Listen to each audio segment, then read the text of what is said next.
계속 이어서 홍남기 경제부총리께 질의하도록 하겠습니다. 총리님, 그 저출산 문제요. 그 저출산 문제 해결 위한 마지막 골든 타임이 혹시 언제라고 생각하십니까? 뭐 이미 지났다 할 정도로 지금이라고 생각합니다. 지금 이제 해야 될 일이 산적 같다고 생각합니다. 그렇죠. 그 바로 올해부터 29년까지 정도로 보는 게 중론인데요. 이 이유는 대한민국 인구 구조 때문입니다. 70년대 이후에 대한민국의 출생아 숫자가 꾸준히 감소는 했지만 이 90년대 초반 한 해 70만 명 이상씩 태어나면서 반짝 반등을 합니다. 그래서 요 세대를 베이비 부머 세대가 메아리처럼 돌아오는 것 같다라고 해서 에코붐 세대라고 이름이 붙여져 있습니다. 이 90년대생이 올해부터 30대가 되죠. 그래서 현재 부모 연령의 주축으로 진입을 하고 있습니다. 즉 올해를 포함해서 향후 딱 10년 정도가 이 결혼, 출산, 고민하게 될 인구가 대한민국에서 가장 많은 시기인 셈인 것이죠. 저는 이 출산율 반등의 마지막 골든타임 반드시 잡아야 한다. 그리고 또 향후 3, 4년간 우리가 기회의 발판으로 삼지 않으면 정책적인 모멘텀을 마련하기가 굉장히 어렵다고 보는데 총리님 이 같은 지적에 얼마나 공감하십니까? 예, 의원님 말씀에 저는 전적으로 동감하고요. 그래서 저희 정부도 지난번에 그 4차 기본 계획을 만들 때 좀 더 예전에 3차까지 있었던 인식하고는 좀 다르게 아주 절박성을 갖고 계획을 짰다는 말씀을 드립니다. 네, 그간의 저출산 대책 예산이 규모와 집행 방식에 살펴보면 아쉬움이 큰 것이 사실입니다. 일부 언론에서는 지난 5년간 저출산 대책으로 230조 원이 투입되었다고는 하는데 이거는 총 규모로 보면 그런데요. 근데 이거는 다 포함을 한 거거든요. 즉 다양한 직접 간접 예산을 전부 저출산 예산으로 합산을 해서 그런 것이고요. 좀 더 뜯어보면은 실제로 이 간접 지출 제외하고 아동 가족 지출만 보면 46조 원 정도입니다. 이는 우리나라 경제 규모 대비해서 매우 부족한데 총리님도 동의하실까요? 예, 일단 4차 기본계획 할 때 일단 3차는 230조라고 했지만은 저희가 4차내는 5년 동안에 한 380조 정도 넣는 걸로 일단 절대 규모는 대폭 늘렸고요. 그중에 3분지가 저출산 대책입니다. 고령화보다. 그래서 의원님 말씀 주신 대로 부족한 부분을 좀 최대한 메꿔서 계획을 짜려고 노력했다는 말씀을 드립니다. OECD의 그 평균과 비교해도 대한민국의 아동가족 지출 비율이 굉장히 낮은 편입니다. 이처럼 예산 규모 자체도 부족하지만 또 다른 한 축인 집행 방식을 살펴봐도 한계가 큽니다. 국민 체감도가 높은 현금 지원 비중이 OECD 절반에 못 미치는 수준이거든요.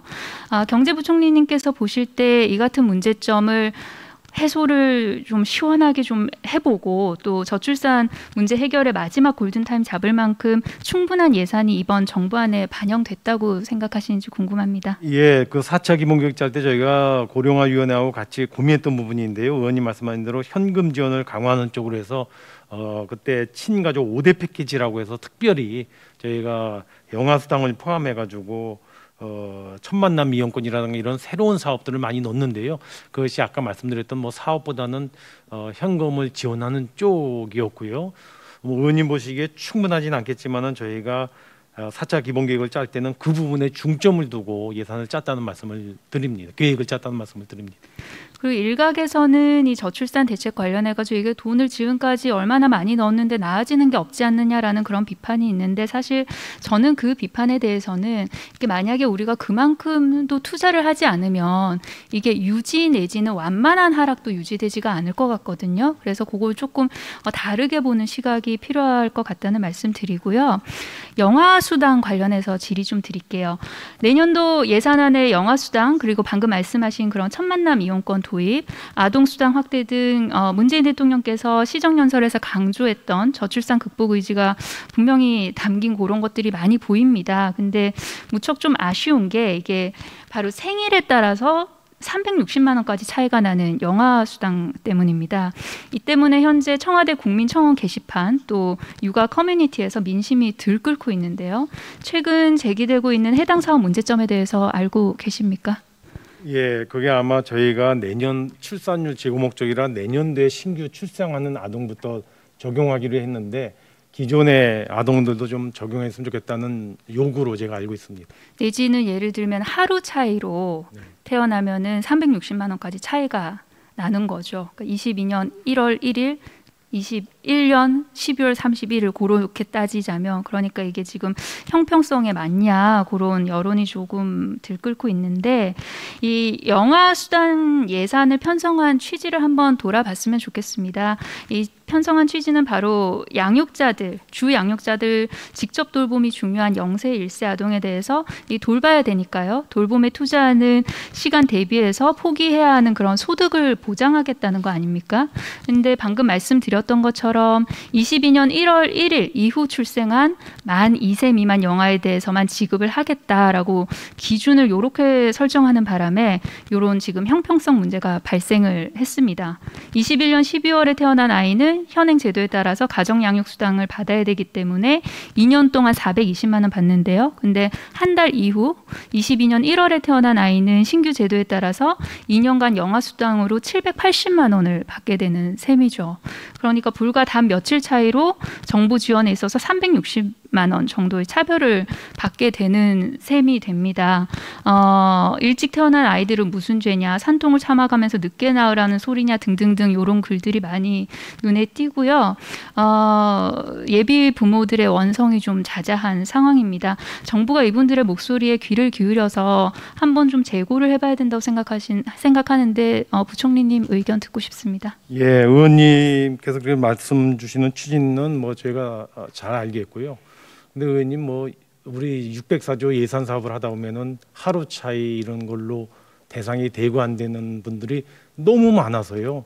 제가 의원님 지금 말씀하신 그 절박성은 알겠는데 그걸 이유로 해서 지금 법으로 규정된 그 기준을 바꾸기는 어려울 것 같아서 아마 제가 알기로는 관련 법안이 국회에 제출하는 걸로 알고 있는데요. 의원님, 다른 의원님이 그래서 국회에서 논의가 되겠습니다만은 재정당국 입장에서는 그런 어려움이 있다는 걸로 제가 의원님께도 말씀을 드립니다. 예, 당연히 현실적 이런 한계 같은 걸로 쉽지 않은 일인 거는 이해를 하지만 그 22년 기준 만 0세 1세를 대상으로 영아 수당을 좀 모두 지급하는 그런 방안도 한번 좀 꼭 검토해 주실 것을 부탁을 드리겠습니다, 부총리님. 예, 아까 말씀드린 대로 이제 그렇게 될 경우는 국가도 돈이 부담이 되지만 지자체 부담도 굉장히 늘어서요. 현실적으로 채택하는데 어려움이 있을 것 같긴 한데 아까 말씀드렸던 것처럼 또 국회에서 관련 법 논의가 있으면 정부도 같이 협의하도록 그렇게 하겠습니다. 네, 감사합니다.